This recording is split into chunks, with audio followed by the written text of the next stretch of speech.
Alors les suites géométriques. Une suite est géométrique lorsqu'on passe d'un terme au suivant en multipliant toujours par un même nombre réel. Écrit mathématiquement, la suite est géométrique s'il existe un nombre réel qu'on appellera Q, qui sera appelé la raison de la suite géométrique, avec la relation un plus 1 égale Q fois un. Si vous préférez, on passe d'un terme au suivant en multipliant toujours par la même valeur. Donc un exemple, la suite des puissances de 2, donc 1, 2, 4, 8, parce que c'est 2, 2 au carré, 2 puissance 3, 2 puissance 4, et puis ainsi de suite. Mais en fait, vous voyez qu'à chaque fois, on multiplie par 2. Donc c'est une suite ici géométrique de raison 2.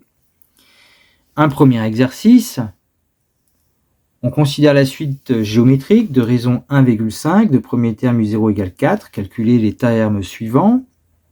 Bien, U1 c'est U0 fois Q, c'est-à-dire 4 fois 1,5, ça fait 6. U2 du coup c'est U1 fois Q, c'est-à-dire 6 fois 1,5, ça fait 9. U3 c'est U2 fois Q, ça fait 9 fois 1,5, ça fait 13,5. On continue, U4, 13,5 fois 1,5 fait 20,25, et puis U5 c'est 20,25 fois 1,5, ça fait 30,360.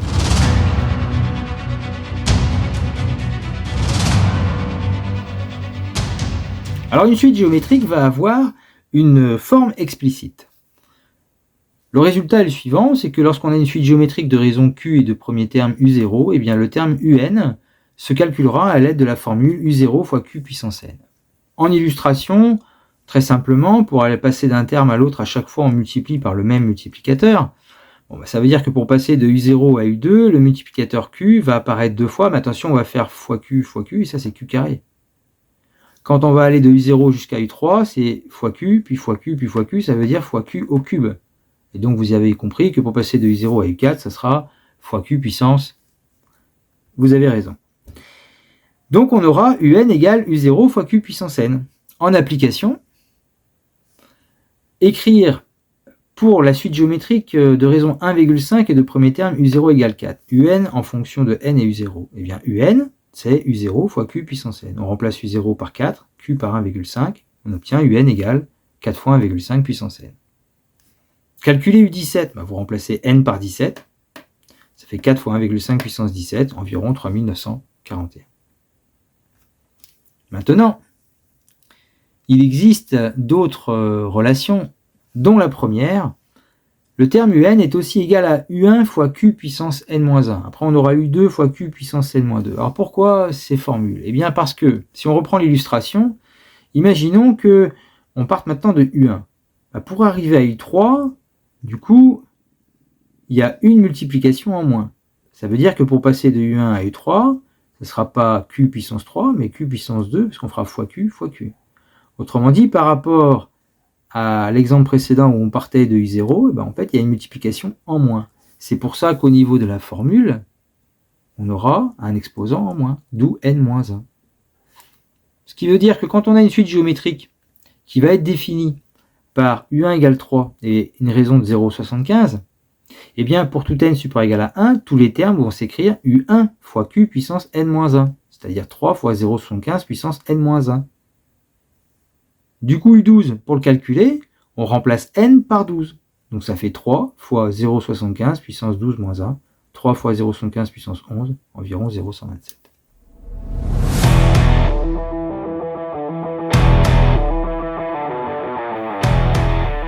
Alors une application de la forme explicite d'une suite géométrique.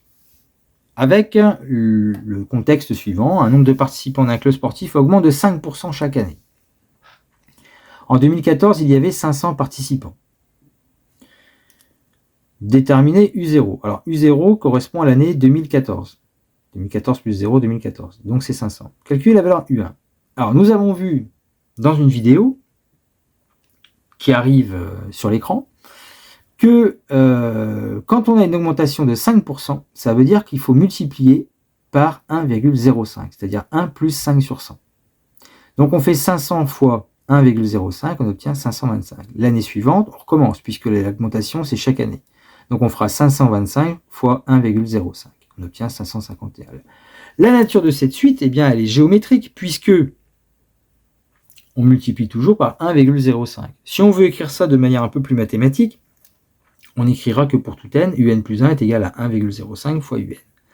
En déduire l'expression de un en fonction de n, eh bien un c'est u0 fois q puissance n, c'est-à-dire 500 fois 1,05 puissance n, puisque là on démarre de u0. Combien de participants en 2029 ? En 2029, il faut compter les années déjà. Alors, 2014 c'est u0, u1 2015, u2 2016. Autrement dit, là j'ajoute 1, là j'ajoute 1. Pour passer de 2014 à 2029, on ajoute 15. Donc, de U0, on passe à U15. Donc, on calcule U15, 500 fois 1,05 puissance 15, et on obtient le nombre de participants en 2029.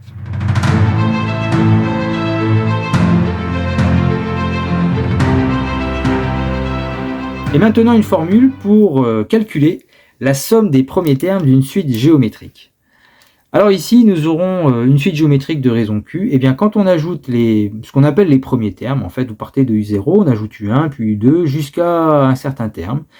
Au lieu de les calculer tous et d'ajouter, qui peut être long, eh bien, on a la formule suivante. Donc, il faudra faire le premier terme qui apparaît dans la liste, ici. Donc, par exemple, ici, ça sera U0, le premier terme, multiplié par 1 moins Q avec une puissance qui doit correspondre au nombre de termes, et divisé par 1 moins Q.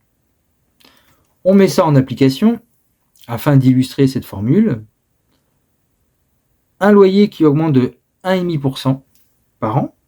Le loyer annuel est de 6 000 € en 2020, correspondant au montant payé pour l'année 2020.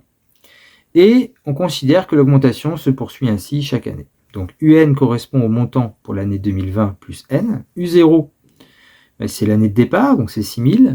L'année suivante, nous aurons 6 000 fois 1,015, puisque c'est une augmentation de 1,5%. Donc là encore, je vous ramène sur la vidéo où on a expliqué les coefficients multiplicateurs par rapport aux augmentations en pourcentage. Donc on obtiendra 6090. La suite, elle est géométrique puisqu'on multipliera tout le temps par 1,015. Donc 1 ici, voilà. Et donc, quand on veut la somme totale versée par le locataire au bout de 15 ans, là vous allez voir, on va trouver quelque chose d'assez incroyable. Au bout de 15 ans, il faut donc 15 années. La première, c'est U0, la deuxième, c'est U1, la troisième, c'est U2, donc pour aller chercher la 15e année, ça sera U14. Donc, on a donc ici 15 termes d'une suite géométrique à calculer, à additionner. Donc, on va mettre ici le premier terme, U0, qui vaut 6000, 1 moins 1,015 à la puissance 15, puisqu'il y a 15 termes ici à ajouter, qui correspondent aux 15 années, divisé par 1 moins 1,015. On trouve environ 100 000 €. Voilà, 100 000 € donnés pour une période de 15 ans. C'est de l'argent perdu quand c'est de la location.